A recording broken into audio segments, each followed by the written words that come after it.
Good morning, and welcome to Redeemer Lutheran Church. I'm Pastor Gary Lodeholt.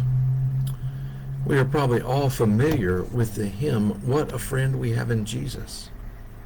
I remember learning it as a child, and I have sung it ever since. Unfortunately, many of us take that opening line unto itself and celebrate that Jesus is our friend. Well, that is something to celebrate, but that's not all that this hymn is talking about. The hymn actually fits into the category of hymns under the topic prayer. That's the end of this first verse, where Jesus is such a friend that we find it a privilege to carry everything to God in prayer. I mention that today because I believe that's one of the aspects of the friendship between Paul and the husband and wife duo of Prisca and Aquilla. I believe that as they worked together and lived together, they gathered in prayer often, carrying the needs of the early church to God in trust and hope. And I think if you're praying with someone, it is highly likely that they are your friend. Last week and this week we're looking at examples of friendship in the Bible, and today we turn to St. Paul and his friendship with Prisca and Aquilla. There is much to learn about this married couple. First, many of us remember hearing of Priscilla and Aquilla, and that's who we're talking about. Priscilla is the familiar name of this woman whose formal Roman name was Prisca. They actually appear 6 times in the New Testament and are always mentioned together. Aquilla was from the town of Pontus in Asia Minor, sort of the area near Turkey today. He had traveled to Rome, where he met Prisca, and they were married. Not long after that, Claudius Caesar issued an edict expelling all Jews from Rome, and so they left and went to Corinth. There Aquilla seems to have met Paul first, and took him home to meet Prisca as well. From that day until he left Corinth, Paul lived in their home. They shared an occupation. Aquilla and Prisca were tent makers, and that happened to be Paul's worldly livelihood too.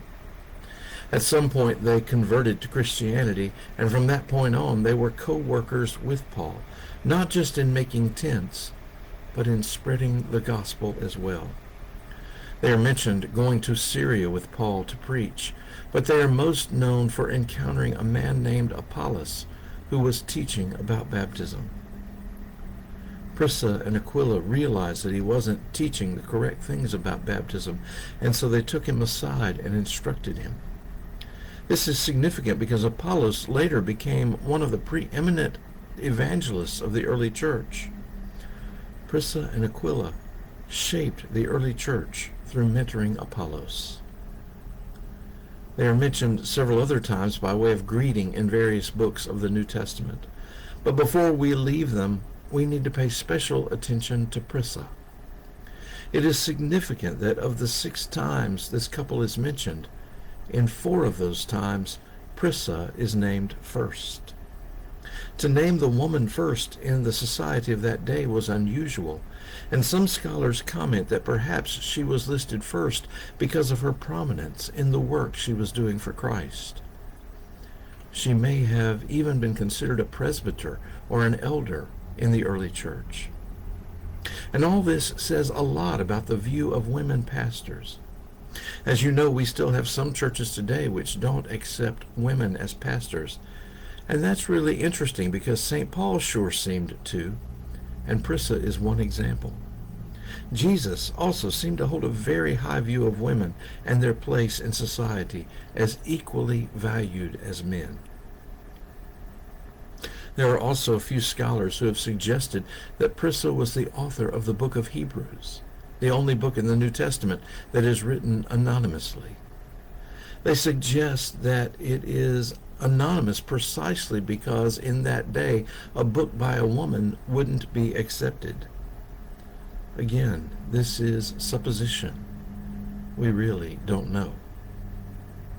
Nevertheless, the friendship between Paul, Prisca, and Aquilla was a strong bond, forged through their shared commitment to Christ.